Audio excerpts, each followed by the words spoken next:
Okay, let's talk about a weapon with a nickname like Satan. You'd expect it to be terrifying, right?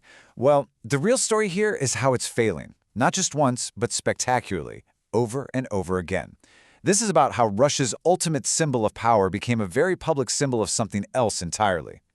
So you gotta understand, Russia's RS-28 Sarmat, which NATO calls Satan II, it was never just about the hardware. This thing was designed from the ground up to be a tool of psychological warfare, a way for Russia to send a terrifying political signal. It was meant to be the ultimate way to say, don't even think about crossing us. But here's the twist. A whole string of just disastrous failures has completely flipped the script. This superweapon went from being a scary threat to, well, a global advertisement for Russia's own deep internal problems. All right, so let's start with the most recent and honestly the most visible disaster of them all. This one happened back in late November of 2025. So people near the Yasny launch site actually caught this on video, and it is wild. A missile test goes horribly wrong. Just seconds after it lifts off, it starts to wobble, veers off course, and then just boom, a massive mid-air explosion. And it leaves behind this toxic purple mushroom cloud, which, by the way, is a dead giveaway for its super volatile liquid fuels, the kind that are designed to ignite the second they touch. Okay, so what is this weapon supposed to be, before all the explosions? And why has Russia bet so much on it? Right, so the Sarmat is basically the cornerstone of Russia's entire nuclear modernization plan. I mean, think of it as the new MVP of their arsenal. It's this massive, heavy ICBM that's meant to replace the old Soviet-era Satan missiles and, lock in Russia's spot at the top for decades to come. And yeah, you can totally see why it's so intimidating, on paper at least. The specs are just huge. Russia has constantly brought up the idea of this weapon with its insane payload and this wild theoretical ability to strike anywhere on Earth from any direction as a way to warn the West off from supporting Ukraine. But that's the myth. The reality? Well, the myth just completely falls apart when you stop listening to the propaganda and start looking at its actual track record. And yeah, this timeline, it shows a really troubling pattern. After one flight that they called a partial success way back in April 2022, it's just been one failure after another. We're talking missiles that don't even get off the ground, ones that blow up in the air, and some that are even worse, if you can believe it. And the numbers here really paint a picture, don't they? We're looking at an abysmal success rate, something like 15%. And get this is for a strategic weapon that President Putin himself declared was on combat duty way back in 2023. The claims and the reality, they just do not match up. Now, one of these failures was so unbelievably catastrophic it's hard to even wrap your head around.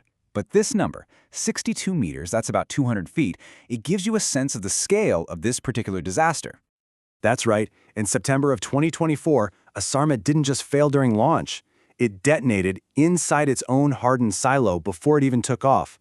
The explosion didn't just destroy the missile, it completely vaporized the launch facility, carving out this massive crater and leveling a huge chunk of the forest around it. This goes way beyond a bad test flight. This is losing your entire launch pad. So look, the key takeaway here is that these aren't just isolated incidents. This isn't just a string of bad luck. These are all symptoms of a much deeper, systemic rot. So the big question is, why? Why is Russia's supposed superweapon failing so spectacularly? Well, it's not just one thing. It's a whole cascade of interconnected problems that really shine a light on a state that's struggling with its own foundations. It's basically a perfect storm of failure. First off, Russia hasn't successfully developed a new liquid-fueled ICBM in over 30 years. Then after 2014, they lost access to the critical industrial base for this kind of high-tech rocketry because it was in Ukraine.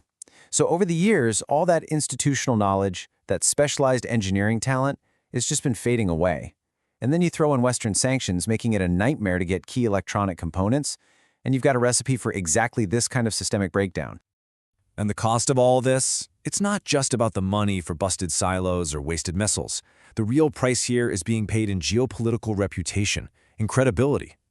I mean, just look at the financial hit from a single failed test like that one in November 2025. You're easily talking hundreds of millions of dollars just for the prototype missile itself. But honestly, the real long-term damage is so much greater than any dollar amount.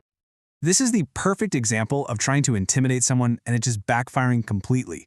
Russia tried to project strength, strategic dominance, technical superiority, but what the world saw instead was weakness, embarrassment, systemic flaws, and just total unreliability.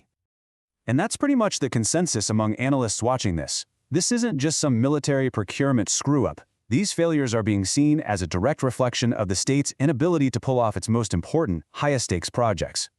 So the end result is a total collapse in credibility. Now every time Moscow makes a nuclear threat, it's just a little bit weaker. Every time they announce some new wonder weapon, the world, both their rivals and their partners, is going to be extremely skeptical. And that really leaves us with one last big question. The Sarmat's constant failures aren't just a story about a bad missile program anymore. It's become this very public, very fiery symbol for the state that built it. And it really makes you wonder, if this is what's happening to their flagship superweapon out in the open, what else might be breaking down behind the curtain?